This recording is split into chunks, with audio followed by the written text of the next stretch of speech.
Sekarang saya lanjutkan kembali menggali sejarah adat Luak Nantigo dari Kato Pusako, yaitu adat Luak Nantigo mulai dirancang.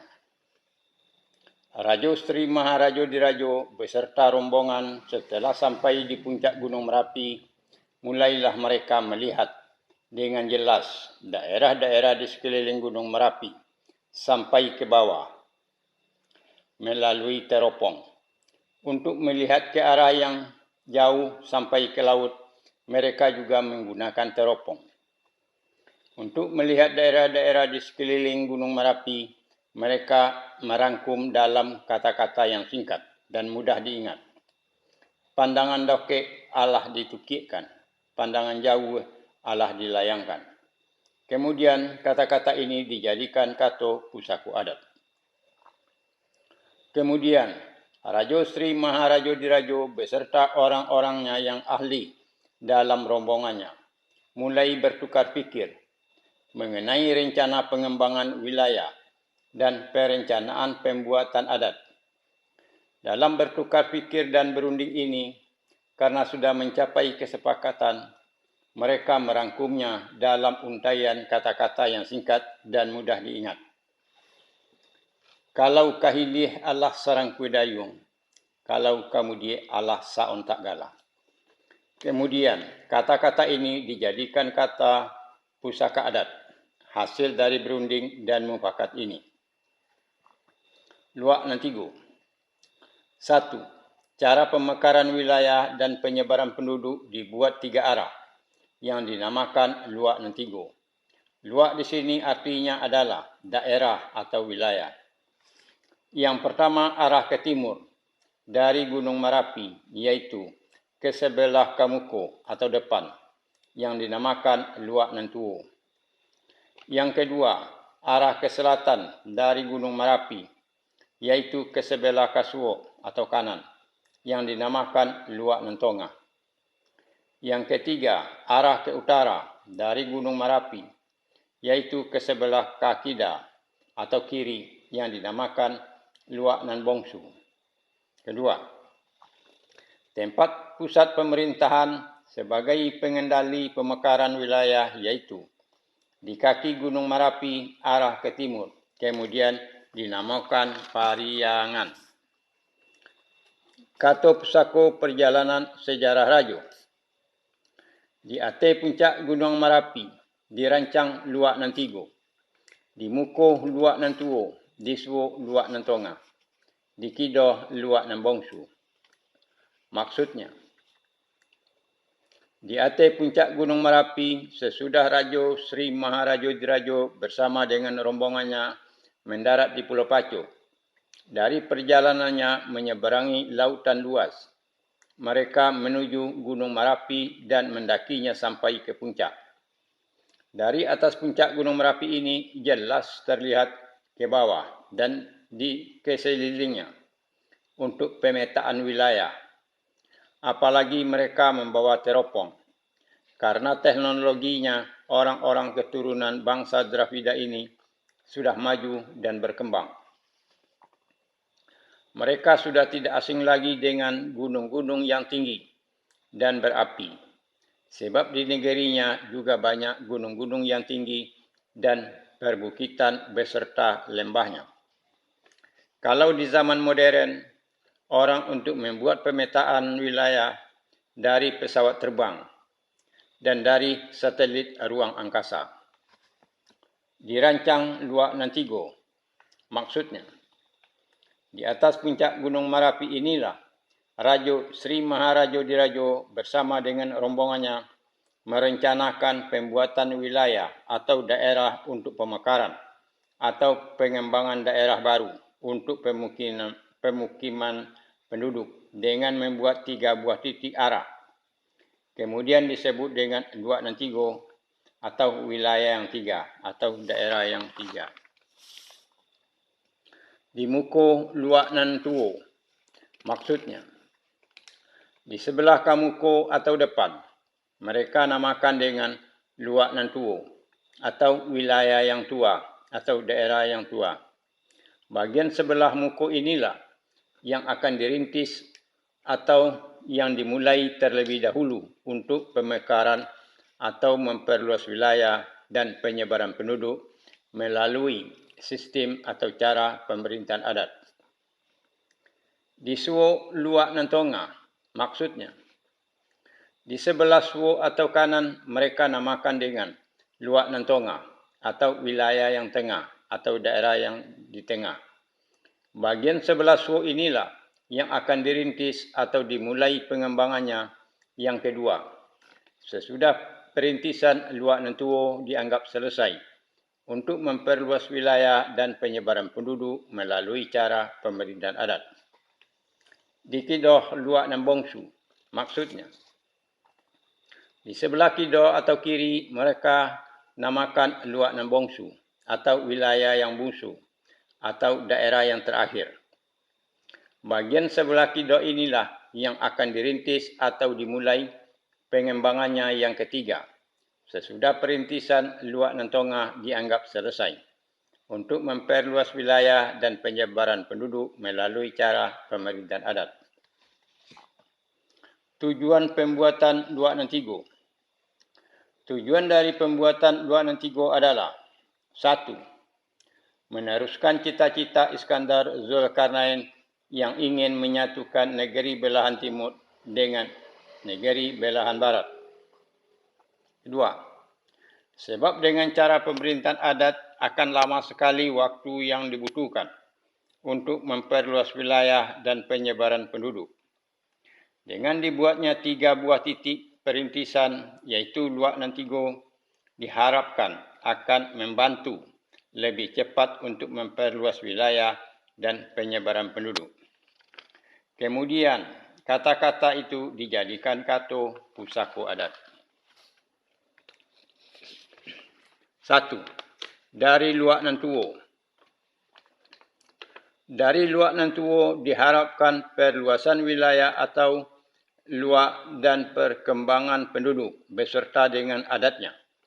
Para penduduk yang memutar arah ke sebelah suo melewati Gunung Bungsu, Gunung Jayo beraur serumpun, Bukit Tumasu Bacangganai, Gunung Talang, maupun para penduduk yang melalui bagian tengah Pulau Paco dengan melalui batang-batang air, batang air Gumanti, terus ke batang air Indragiri, batang air Sungai Sangir, terus ke batang air Batanghari, akan bertemu dengan perkembangan para penduduk dengan adatnya dari luak Nantonga yang memutar arah ke sebelah kidoh, melewati Gunung Singgalang, Gunung Tampurang Gadang, maupun para penduduk yang melewati pantai laut pesisir selatan Pulau Paco.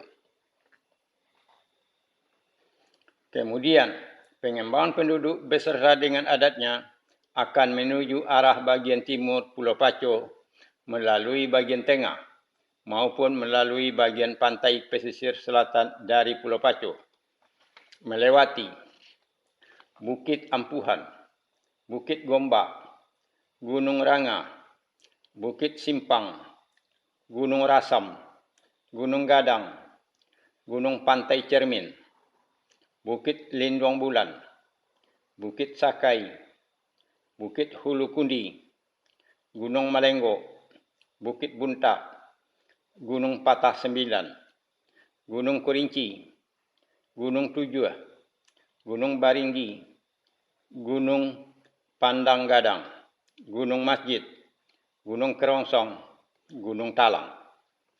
Pengembangan penduduk beserta adatnya diharapkan sampai paling ujung Pulau Paco dan berlanjut ke pulau-pulau lainnya di arah sebelah bagian timur melewati laut. Kedua, dari luak Nantonga. Dari luak Nantonga diharapkan perluasan wilayah atau luak dan perkembangan penduduk beserta dengan adatnya. Para penduduk yang memutar arah ke sebelah suo melalui pantai laut pesisir barat maupun melalui bagian tengah Pulau Paco akan bertemu dengan perkembangan para penduduk dengan adatnya dari Luak Nan Bongsu yang memutar arah ke sebelah kidul melalui pantai laut pesisir timur maupun para penduduk yang melalui bagian tengah dari Pulau Paco melewati Gunung Sirabungan, Gunung Ame. Kemudian, pengembangan para penduduk beserta dengan adatnya akan menuju bagian barat dari Pulau Paco melalui pantai laut pesisir barat dan melalui pantai laut pesisir timur maupun melalui bagian tengah dari Pulau Paco melewati Gunung Pasaman atau Gunung Opir, Gunung Hijau, Gunung Batua, Gunung Mahalintang, Gunung Kulambu, Gunung Lumut. Pengembangan penduduk beserta adatnya diharapkan sampai paling ujung Pulau Paco dan berlanjut ke pulau-pulau lainnya di arah sebelah bagian barat melewati laut. Ketiga, dari Luak Nan Bongsu. Dari Luak Nan Bongsu diharapkan perluasan wilayah atau luak dan perkembangan penduduk beserta dengan adatnya. Para penduduk yang memutar arah ke sebelah Suo melalui hutan rimba dan melewati perbukitan serta ngarai mengikuti aliran batang-batang air menuju muaranya ke Laut Selat Malaka. Akan bertemu dengan perkembangan para penduduk dengan adatnya dari Luak Nan Tuo yang memutar arah ke sebelah kidul melalui hutan rimba dan melewati Gunung Bongsu, Gunung Sago dan mengikuti aliran batang-batang air menuju muaranya ke Laut Selat Malaka. Kemudian, pengembangan penduduk beserta dengan adatnya akan menuju bagian bujur timur Pulau Paco melalui hutan rimba raya dan melalui aliran batang-batang air, yaitu batang air Kampar, batang air Tapung, batang air Siak, batang air Rokan, batang air Rokan kiri, dan batang air Rokan kanan. Semuanya batang air ini bermuara ke Laut Selat Malaka. Pengembangan penduduk beserta dengan adatnya diharapkan sampai kepada pesisir bagian timur Pulau Paco dan berlanjut ke pulau-pulau lainnya di bagian sebelah timur, terus berlanjut ke benua Asia, yaitu Semenanjung Malaka melewati laut, dan akan bertemu dengan pengembangan penduduk yang dirintis oleh Raja Sri Maharaja Depang di negeri Cina di benua Asia. Itulah tujuan dari Raja Sri Maharaja Diraja membuat Luak Nan Tigo, walaupun yang akan mewujudkan merintisnya bukan beliau sendiri, mungkin keturunan dari beliau dan keturunan dari orang-orang dalam rombongannya dengan cara memakai adat yang beliau buat. Karena Luak Nan Tigo akan membentuk 3 titik atau akan membuat sebuah segitiga. Kalau dipikir secara mendalam memang masuk akal, karena membentuk segitiga tentu perkembangan penduduk akan lebih cepat terwujud bila kita tarik garis dari titik yang satu ke titik yang lain. Tentu garis itu akan bertemu. Setelah mendapat gambaran di atas, Sri Maharaja Diraja baru turun dari puncak Gunung Merapi, menuruni lereng Gunung Merapi sebelah selatan dan mulai menaruhku di Pariangan. Dengan kecerdikan dan pengetahuan yang dimiliki oleh Sri Maharaja Diraja yang memilih bagian tengah Pulau Paco untuk mendarat dari lautan, memang diakui kalau pemikiran beliau itu suatu pemikiran yang brilian dan cerdas. Walaupun cita-cita dan rencana itu bukan beliau sendiri yang mewujudkannya, tapi mungkin akan digantikan atau diteruskan oleh keturunannya.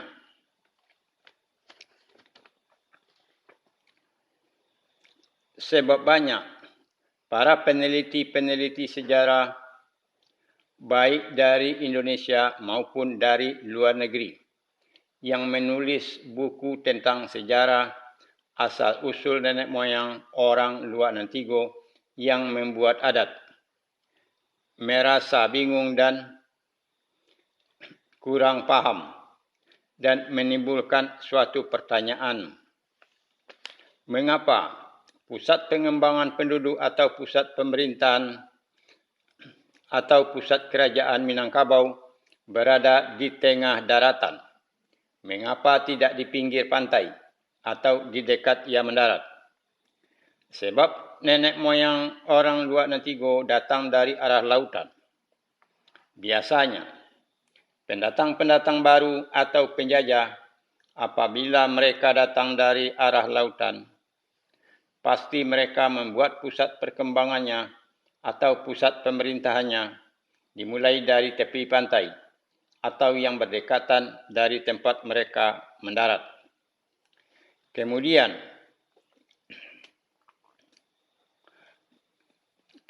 hari baru melebarkan daerah-daerah kekuasaannya menuju ke tengah daratan. Di atas puncak Gunung Merapi inilah adat sudah mulai dirancang dan dibuat oleh Rajo Sri Maharajo Dirajo beserta dengan rombongannya dengan merancang Luak Nantigo. Juga menentukan tempat memulai pemekaran wilayah dalam Luak Nantigo, yaitu di Pariangan. Untuk menceritakan perjalanan dan yang sudah mereka sepakati dalam merancang Luak Nantigo, mereka meringkasnya dalam kata-kata yang lebih pendek dan mudah untuk diingat karena enak didengar dengan telinga.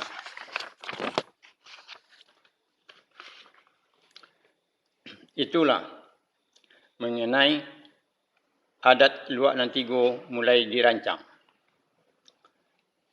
Sebagai catatan,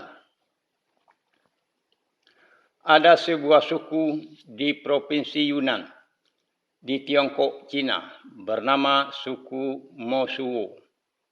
Budayanya banyak kesamaan dengan adat yang dibuat oleh Rajo Sri Maharajo Dirajo dan anak-anaknya di Luak Nantigo, yaitu 1.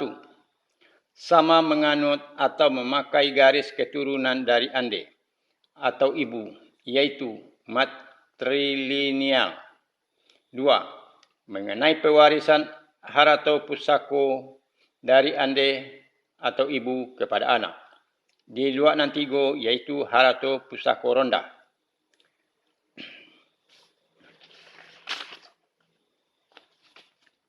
Selain menghormati perempuan dan menjadikannya sebagai seorang pemimpin, juga terdapat persamaan dalam tempat tinggal. Suku Mosuo ini di Provinsi Yunnan, Tiongkok, juga memakai garis keturunan dari ibu. Pertanyaannya adalah, suku Mosuo ini mungkinkah ada kaitannya dengan Maharajo Depang? Atau suku Mosuo ini memang keturunan turun-temurun dari Maharajo Depang yang pergi ke Banur Cina, saudara dari Rajo Sri Maharajo Dirajo dan Maharajo Alif. Karena budaya suku Mosuo ini banyak kesamaan dengan adat yang dibuat oleh Rajo Sri Maharajo Dirajo dan anak-anak beliau. Termasuk juga suku Mosuo ini tidak menyukai peperangan. Kepercayaan suku Mosuo ini adalah menganut kepercayaan Daba. Itulah mengenai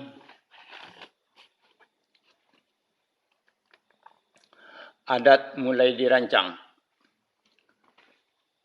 Nanti akan dilanjutkan dengan Kato Pusako perjalanan sejarah Rajo.